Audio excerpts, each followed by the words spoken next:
super gross outside, rainy, so we're hiding in the house today. And perfect time to do something that I've been putting off for a while.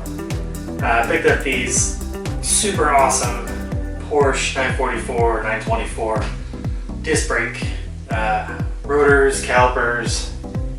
I think that's all it's in there, rotors and calipers. So we're going to build these up and put them on the bus. When I get that big giant motor in there, going fast is only fun if you can stop. So we want to put some disc brakes on there.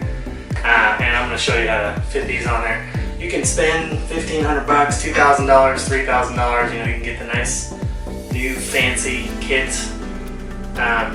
There's a bunch of them. I can put links down below. You can check it out. You can usually pick up 944 hubs, rotors, calipers, these kind of parts for $50, $100 at a show. And a little bit of cleaning. They're not that difficult to take apart and clean. Rebuild kits, I think, with bearings, inners and outers, and seals, and the rebuild kit for the actual piston caliper inside there.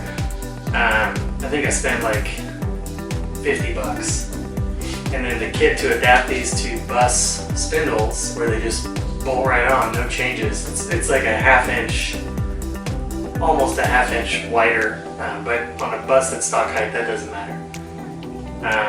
That was like $180 for the whole kit, brand new from, I think it was vintage VW or VW styles. I'll put the link down there at the bottom.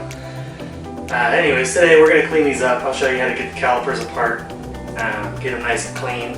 And then when my kids come in, we will go through the rebuild process. I'll show you how to put the seals on. There's like 4 pieces. It's super easy. I got new pads. I got new rotors for the hubs coming. We've got bearings. We'll pack the bearings and put those in there. I still need to buy wheels. I gotta find some Porsche wheels because I let my last ones go with the panel. But easy to find. We'll get something cool, throw them on there. But for now, we'll just dig in here and tear these apart and get them all cleaned up. All right, so these are very easy to take apart, and it only takes 2 tools. 14mm for the hose, and 8mm for the bleeder, and then your fingers. Sometimes these can be stuck on there pretty good, but sometimes you get lucky. These don't look to be that bad, so I'm hoping that they come off pretty easy. There we go. So bleeder. I'm gonna save these bleeders because sometimes you can get them and sometimes you can't. So we can clean these up. They don't look to be in too bad a shape. Hopefully we can make those work again. And then we take the hose off here. Tremendous upper body strength. There we go. Yeah, these are done. Save this because you're gonna have to measure it and check the ends versus the new ones that you buy. I've seen a couple different sizes for some reason, different years maybe, but make sure we get the right one for the calipers that we have here. And then basically it just comes apart if you grab this part here, which is the brace for where the shoes go, or the pads. You grab it here and you can grab it on the back. And you just pull it gently. Don't get your fingers in here because it's going to hurt. So just grab them just like that right on the inside. Kind of a couple pops. There we go. Come off just like that. Once it's loose, stick your wrench in there and pull the pin out. Keep that because if the kit doesn't come with that, you're going to need that. There we go. So you got your carrier, which holds the shoes. I keep calling them shoes, the pads in there. This is what bolts to the bracket behind the rotor. You got your frame, and then you've got your pot, you know, where your actual, where the piston goes. We can take a rubber hammer, we can whack that out. It's probably gonna make my dogs go nuts. We'll see.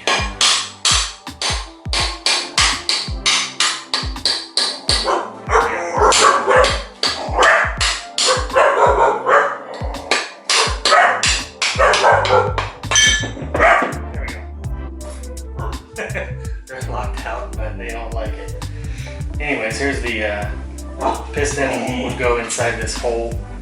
This is what's left of the rubber gasket, and then the frame. So these we'll take these and clean these up. Probably first with just a brush, and then you know, they're not bad. They're covered in a little bit of brake dust, but they don't look to be in too bad of shape. So those will be easy enough to clean. This part, just get rid of the old rubber. Need this is where screwdrivers and even those pliers. So this is a metal split ring. That's what holds the rubber. There we go. You can kind of see there's a channel here. That's what that ring fits into. And then when you put it in there, it'll keep that rubber on, and then the piston slides in. There's another little ring inside here. That's the O-ring. This is what holds the pressure, the fluid. That's pretty gross inside. I don't know if you can see that. See that? Yeah. That's nasty. This can get thrown away. Keep the metal part until I get the new one again, just to make sure the size is correct. But that's pretty much the whole deal. There's a little, sometimes there's a little O-ring in there. I don't see it. There's a little hole there. You see that? Hole, that's where the brake fluid comes in. So it comes in through the hose, squirts through that hole, fills this reservoir, pushes that piston out. Your brake pad sits on there. It pushes that whole carrier against the pads, and it squeezes the pads together. So as long as that orifice is clear and the rest of the stuff in here is shiny, you should have good motion with the piston, which this one doesn't have. When I got him, he didn't have it, but then he told me later that he found it, so I'll get it from him. So we're going to take a cordless drill and a couple of these deadly wire brushes, and just kind of go in there. These hopefully will break the rust off without scratching up the inside of that too bad. Especially want to take care inside this groove here. You don't want to eat that up too bad, because that the little O-ring, well, that little O-ring needs to sit in there and keep pressure. So it's a pretty flush fit. So I'm going to jump outside, because this is where it gets super messy. We're going to clean that all up, see if we can get this in better shape, and we'll dump this in the ultrasonic with a little bit of rust to eat her and see how she comes out. So let's go outside. We'll do that in super fast motion, like I like to do, and we'll see how it goes.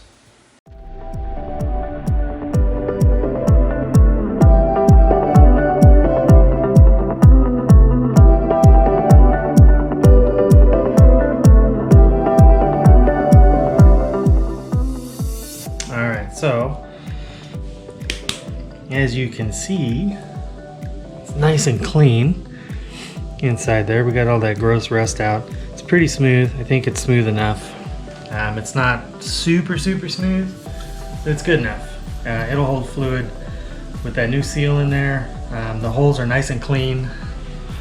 That's gonna be really hard to see in here, but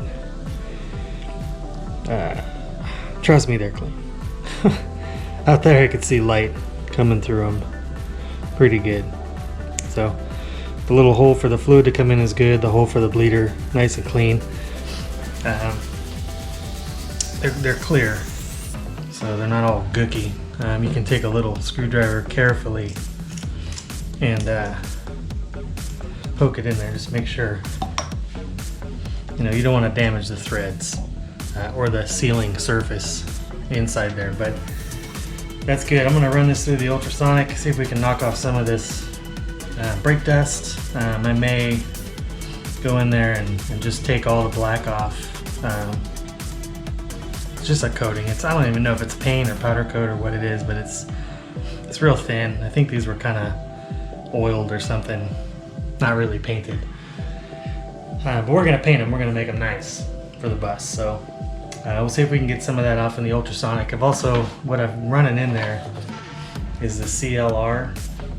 I've not tried this in there before, but I've heard this stuff plus heat, 50-50 mix with water, is pretty good. There's another one out there called Crud Cutter, which is a rust eater, and you can leave it overnight and it'll just dissolve the rust, but it leaves the metal alone. Really hard to come by lately at the Home Depot. So the CLR I've heard works pretty good just to get the film off. You know, it's not going to dissolve heavy rust, but who knows? We'll see. So it's in the ultrasonic here. It's nice and hot. I put the little pin in there and the bleeder. Let them soak for a minute. So we'll put that in there. It is hot, super hot. And I'll show you the best part. I love these ultrasonics. You start it up and you can see the cloud come off of the, it's gonna be loud though, hold on. Look at that.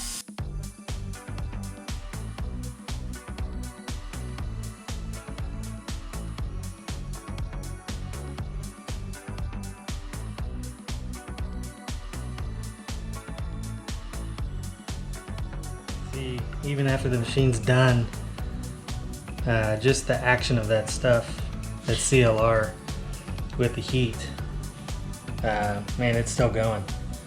It's crazy. It's awesome though. And then when you start it back up,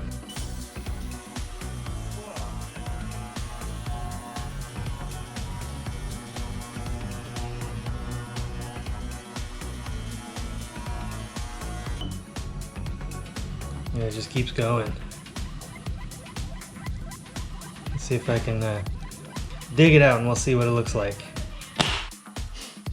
All right, so that looks a lot better. Just a tiny bit of scrubbing, a little bit of heat and some CLR. You know, we got the carrier. I need to do a little bit of primer and some paint on there, and that'll you know, make them look a lot better. I'm gonna probably hit them just once more with just a wire scrubby brush, just to get residue off. Maybe just wash them with a little bit of fresh water and a scrubber, just to knock that rest of that residue. But they're gonna look good. Primer them, I'll paint them. You know, nothing too flashy for this bus. Probably just paint them like a nice high temp black with a clear coat. Barbecue paint works really good, but we'll get to that part when we rebuild them. But compared to, you know, the crusty, what it was, you know, it's a lot better, and it'll work a lot better. And the inside of that pot is clean, super smooth, really nice. And then all you do to put these together, depending on if it's going to be a left or a right, is where your hose and your bleeder are going to go. I'm going to end up taking this apart again, so it doesn't matter. But you line up these little slots here with the frame here, and then there's this little gap that fits on the back. And if you get it on just straight, I'm make a liar out of me here. If you get it lined up just right, kind of give it a few taps with your rubber mallet. What's happening here?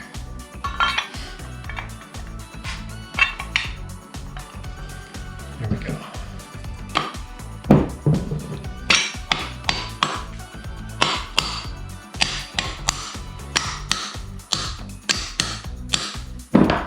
You just go until it's fully seated in there.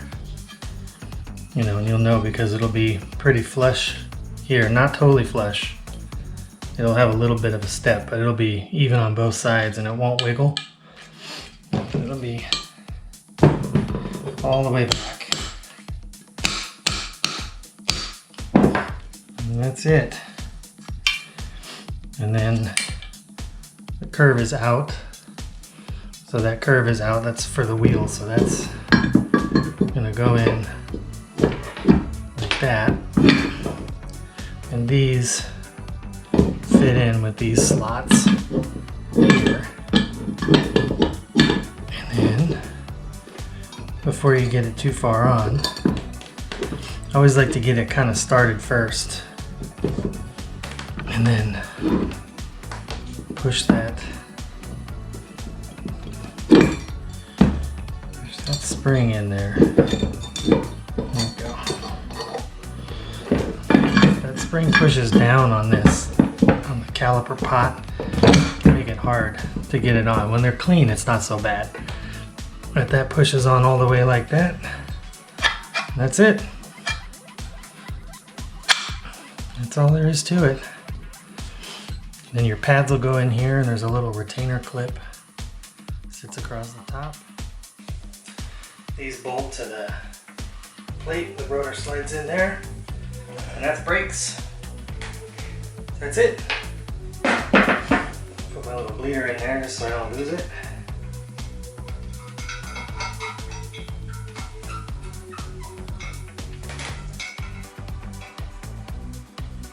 The rubber boot is cool, but it is in my way.